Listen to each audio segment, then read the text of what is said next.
გატახვედელიანი ჩვენი სტუდიის სტუმარია. დიდი მადლობა სტუდიაში მობრძანებისთვის.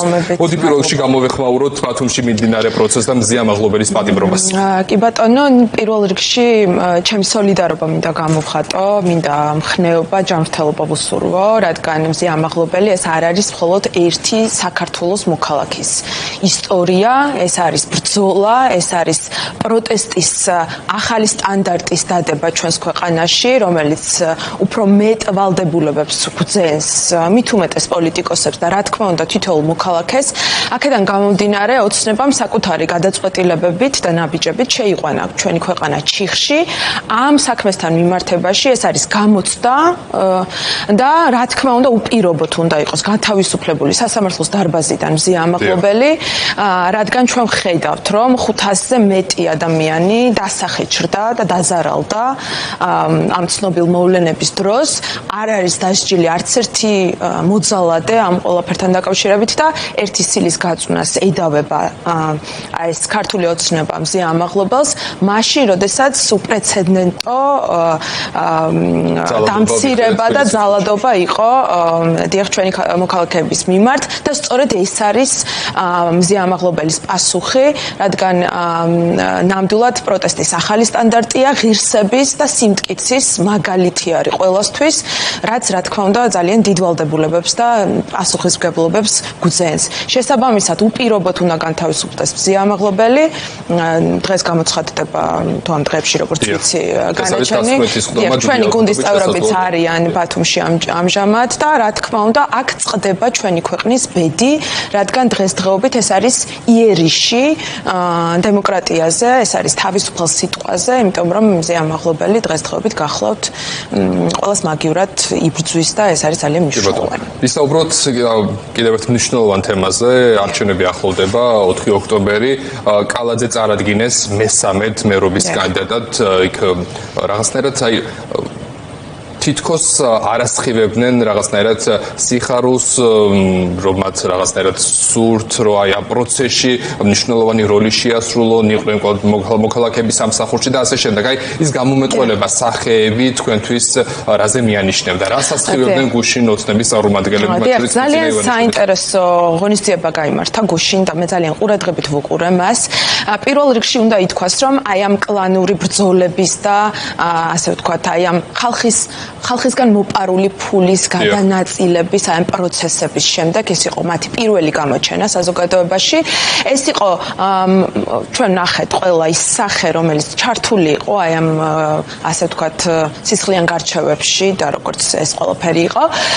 და ვნახეთ წარდგენილი მესამე ვადით თბილისის მერობის კანდიდატი კახი კალაძე და აქ ძალიან მნიშვნელოვანია რომ ჩვენ არა მხოლოდ კანდიდატურაზე ვისაუბროთ, არამედ რა მოგვიტანა თბილისის მერობის კანდიდატმა კახი კალაძემ ამ მესამე ვადის დასაწყისში, უნდა ვთქვათ ამასთან დაკავშირებით, იმიტომ რომ ჩვენ ქალაქში 200,000-მდე სოციალური დაუცველი გვყავს.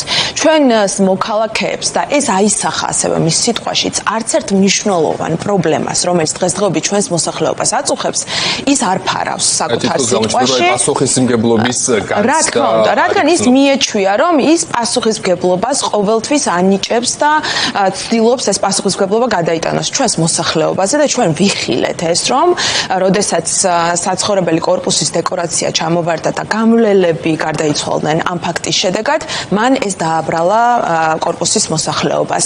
ჩვენ ვნახეთ ტრაგედია ვაკის პარკში, როდესაც ასევე არ იყვნენ დასჯილები დამნაშავეები, პოლიტიკური პასუხისმგებლობა არ აიღო თავის თავზე მაშინ თბილისის მერმა და ჩვენს მოქალაქეებს აქვთ ლეგიტიმური ძალიან ბევრი შეკითხვა. ეს შეკითხვები არსებობს. კომენტარი თუ არ ვწდები განათლების ყოფილი მინისტრის სამეფოს როდესაც მშობლებს აბრალებს, ეს არის უკვე აპრობირებული მეთოდი მათი მხრიდან, რომ ყველაფერი ბრალდება ხალხს, ყველაფერი ბრალდება მოსახლეობას და არ არის დანახული მათი უპასუხისმგებლობა, გულგრილობა, სისტემური კორუფცია. ფაქტიურად გუშინდელი წარდგენით ქართულმა ოცნებამ კიდევ ერთხელ მწვანე შუქი აუნთო კორუფციას თბილისში და ასევე რეგიონებში და ჩვენ უნდა ველოდოთ ასეთივე ოდიოზურ კანდიდატებს საქართველოს სხვა რეგიონებში და სხვა ქალაქებში. აქედან გამომდინარე სიახლე არ ყოფილა, რადგან კიდევ ერთხელ დადასტურდა მთავარი, რომ ის ყველა ღონისძიება, რომელსაც ქართული ოცნება ატარებს დღესდღეობით და იძახის, რომ ის ებრძვის კორუფციას, ეს არის ტყუილი, რადგან მწვანე შუქს უნთებს კიდევ ერთხელ კორუფციას, როგორც თბილისში, ასევე რეგიონებში და პასუხგაუცემელს ტოვებს იმ უმნიშვნელოვანეს შეკითხვებს, რომლებიც დღეს მოქალაქეებს აწუხებთ. თვალჭრელიძის დასრულე და შემდეგ. დიახ, ძალიან ბევრი შეკითხვა არის ასეთი, ურბანული ქაოსი ჩვენს ქვეყანაში და ჩვენს ქალაქში, გაცემული ნებართვები, რომელთა რიცხვი უკვე ფაქტიურად კოლოსალურ რიცხვებს ასახელებენ და თუ ეს გაცემული ნებართვების შედეგად აშენდა ეს ყველა სამშენებლო პროექტი, რომელზეც გაცემულია ეს ნებართვა, ფაქტიურად შეუძლებელი იქნება გადაადგილება ჩვენს ქალაქში, ის სატრანსპორტო კოლაფსი. თბილისის მერი, რომელიც მოვიდა დაპირებით, რომ საზოგადოებრივი ტრანსპორტის მდგომარეობა უნდა გაეუმჯობესებინა და 4 წლის განმავლობაში ვარკეთილის მეტრო ჩვენ ვერ ვნახეთ მისი შეკეთებული ჭერი. 4 წლის განმავლობაში ვხედავთ გურამიშვილის მეტროს, ვხედავთ რომ საზოგადოებრივი ტრანსპორტი, აი ვარკეთილის მიმართულებით მაგალითად მოსახლეობა მუდმივად გვიკავშირდება იმ პრობლემებით, რაც აწუხებთ, ხო? ვარკეთილის მიმართულებით აქვს სრულიად გაუგებარი პოლიტიკა. ერთი ავტობუსი დადის, რომელიც სრულიად არ პასუხობს იმ საჭიროებას. სოციალურად დაუცველები, რომლებიც შველას ითხოვენ უფასო სასადილოების მიმართულებით, რაიონებში არ არის სწორად გადანაწილებული კვოტები, რადგან მომლოდინეთა სიები არის კოლოსალურად გაზრდილი, საჭიროებები არის სრულიად სხვა და ამ დროს თბილისის მერია საუბრობს სხვადასხვა ძვირადღირებულ პროექტებზე, რომლებიც არ ემსახურება მოსახლეობის საჭიროებებს. მთავარი ამბავი აქ არის ის, რომ აი მაგალითად მეტროს მიმართულებით ჩვენს პოლიტიკურ გუნდს 2024 წელსაც და 21 წელსაც წინასაარჩევნო ჩვენი მთავარი დაპირება იყო საზოგადოებრივი ტრანსპორტის მდგომარეობის ცვლილება და თბილისის მეტრო.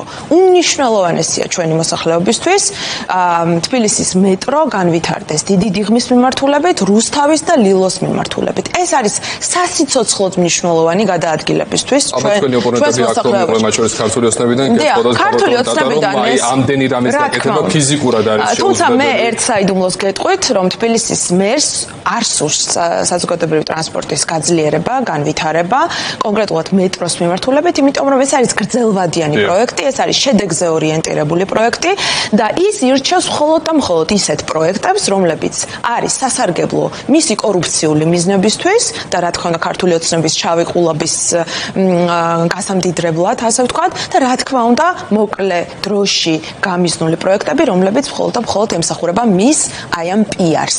აი ჩვენ როდესაც კალაძის მერობასთან დაკავშირებით ვლაპარაკობთ, აი მოგუსმენია თქვენც ალბათ გაიგებდით კონკრეტული პოლიტიკოსების განცხადებებს, ამ შემთხვევაში ლევან ხაბეიშვილის გულისხმობ, რომ თითქოს კალაძეს აქვს მისატანი 800 მილიონი ბიძინა ივანიშვილისთვის და ეს მისი მერობა სწორედ ამ კონტექსტის ნაწილია. თქვენ რა ინფორმაციას ფლობ და უშვებ თუ არა მსგავს? მე არ ვიცი კონკრეტულ პოლიტიკოსებს რაზე დაყრდნობით აქვთ ეს ინფორმაციები და აქედან გამომდინარე მე ამის კომენტირებას ვერ მოვახდენ. არ ვიცი წყაროები, საიდან მიეწოდება მას ეს ინფორმაციები, თუმცა ზედაპირზეა ყველაფერი. შეხედეთ ჩვენს ქალაქს, შეხედეთ ჩვენს მოსახლეობას, რომლის დასმულ შეკითხვებზეც არც ერთი პასუხი არ მოგვისმენია ჩვენ გუშინდელ მის სიტყვაში. არ მოგვისმენია ჩვენ მისგან არც ერთი მნიშვნელოვანი საკითხის შეფასება. არც ერთ შემთხვევაში, სადაც თბილისის მერიისგან მოსალოდნელი უნდა ყოფილიყო ხალხთან კომუნიკაცია, ამას თბილისის მერია არ აკეთებს. თვალჭრელიძის შემთხვევა გქონდა ჩვენ, ეს არის უმნიშვნელოვანესი და უმძიმესი ფაქტი. 100-ზე მეტი ოჯახი დღეს დარჩა სახლის ღია ქვეშ და თბილისის მერიას ამაზე არ აქვს პასუხი. თბილისის მერიამ არ მიიღო მონაწილეობა მედიაციის პროცესში, რომ მოსახლეობასა და დეველოპერებს შორის გამართულიყო ეს პროცესი. უმძიმესი, დიახ, და ამაზე ჩვენ 3 თვის განმავლობაში ვსაუბრობდით, ეს პროცესი მიმდინარეობდა 3 თვე. ჩვენ წერილობით და ასევე მედიის საშუალებით მიუმართავდით თბილისის მერიას, მუნიციპალურ სამსახურებს. ვთხოვდით ვთხოვდით ჩვენი ჩართულობით, ან ჩვენი ჩართულობის გარეშე, იმისთვის რომ არ დაზიანებულიყვნენ მოსახლეობა. თბილისის თბილისის მერი საუბრობს და ქართული ოცნება საუბრობს საქართველოში ბავშვების დაცვაზე, ბავშვების უსაფრთხოებაზე, მაშინ, როდესაც ვნახეთ 40 გრადუს სიცხეში თბილისის მერის სამსახურები არც კი დაინტერესდნენ თვალჭრელიზის ქუჩაზე რა მდგომარეობაში იყვნენ და ჩვენ ძალიან ბევრი ვიდეო და ფოტო ვნახეთ ამის ამსახველი.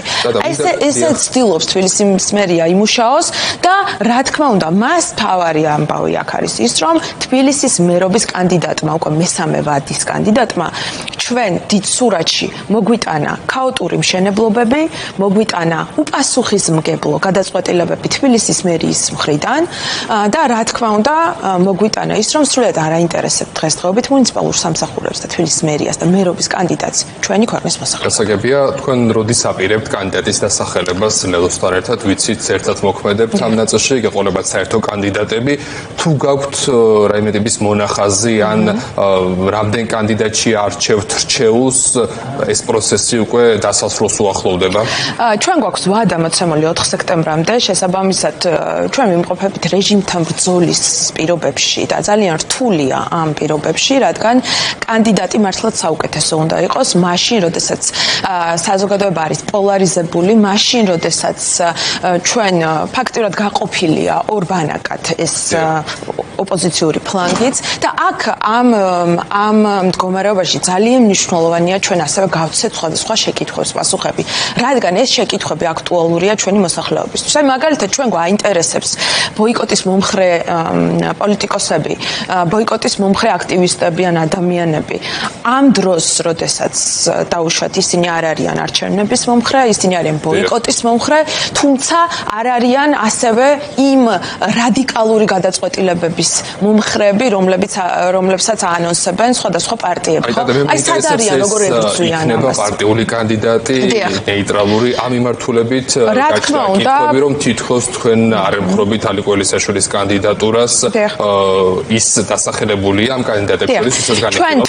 ჩვენ თავიდანვე ვთქვით, რომ ჩვენთვის პრიორიტეტულია ნეიტრალური კანდიდატები, იმიტომ რომ აი ამ პოლარიზებულ გარემოში და პოლარიზებულ საზოგადოებაში ჩვენ უნდა შევარჩიოთ იდეალური კანდიდატი, რომელიც იქნება მისაღები როგორც ჩვენი პარტიის ამორჩევლისთვის, ასევე სხვა პარტიების ამორჩევლებისთვის, რა თქმა უნდა ქართული ოცნების ამორჩევლისთვის, რომელიც დღესდღეობით დიდი რაოდენობით არის და ჩვენ მუშაობთ იმაზე, რომ ეს ამორჩეველი შემცირდეს. აქედან გამომდინარე პრიორიტეტი, რა თქმა უნდა ენიჭება ნეიტრალურ კანდიდატს, თუმცა არიან პარტიული კანდიდატებიც, რომლებიც შეიძლება რომ იყოს განხილული და რა თქმა უნდა განხილული იქნება, ყველა ვერსიას აქვს არსებობის უფლება, ყველა განსხვავებულ აზრს აქვს არსებობის უფლება. რა თქმა უნდა თანაბარ მნიშვნელოვნად როგორც დაუშვათ ლელოს მხრიდან შეიძლება განხილული იყოს ალექსანდრე ელისაშვილის კანდიდატურა, ის თანაბარ მნიშვნელოვნად შეიძლება პარტია გახარია საქართველოს მხრიდან განხილული იყოს გიორგი შარაშიძის კანდიდატურა. აქედან გამომდინარე, ეს არის სამუშაო პროცესი, მიმდინარე პროცესი და მთავარი აქ არის, რომ ჩვენი მოსახლეობა ამით არ დაზიანდეს, ჩვენმა მოსახლეობამ მიიღოს მაქსიმალური ბენეფიტი ამ პროცესისგან, რომ იმისთვის, რომ 4 ოქტომბერს, როდესაც ამორჩეველი წავა საარჩევნო უბანზე, მან დააფიქსიროს საკუთარი პოზიცია და მისთვის იყოს ამორჩევის საშუალება, რომ ქართული ოცნების მაგივრად, რომ ქართული ოცნება, რომელიც მწვანე შუქს უნთებს კორუფციას დღესდღეობით ჩვენს ქვეყანაში, მეორე მხარეს მას შევთავაზოთ ალტერნატივა, ანტიკორუფციული, პროევროპული და ადამიანების ღირებულებებზე გათვლილი და ძალიან მნიშვნელოვანია ეს. ამისთვის მუშაობთ და ჩვენ ბოლომდე გამოვიყენებთ ჩვენს ვადას და რა თქმა უნდა, ჩვენი კანდიდატი პირველ რიგში იქნება პასუხისმგებელი იმაზე, რომ დასრულდება ეს კორუფცია თბილისში და დასრულდება ეს კორუფცია ჩვენს ქვეყანაში, რომელიც უკვე სიცოცხლისთვის საშიშია ჩვენს ქვეყანაში და ღალატის ტოლფასია. მადლობა.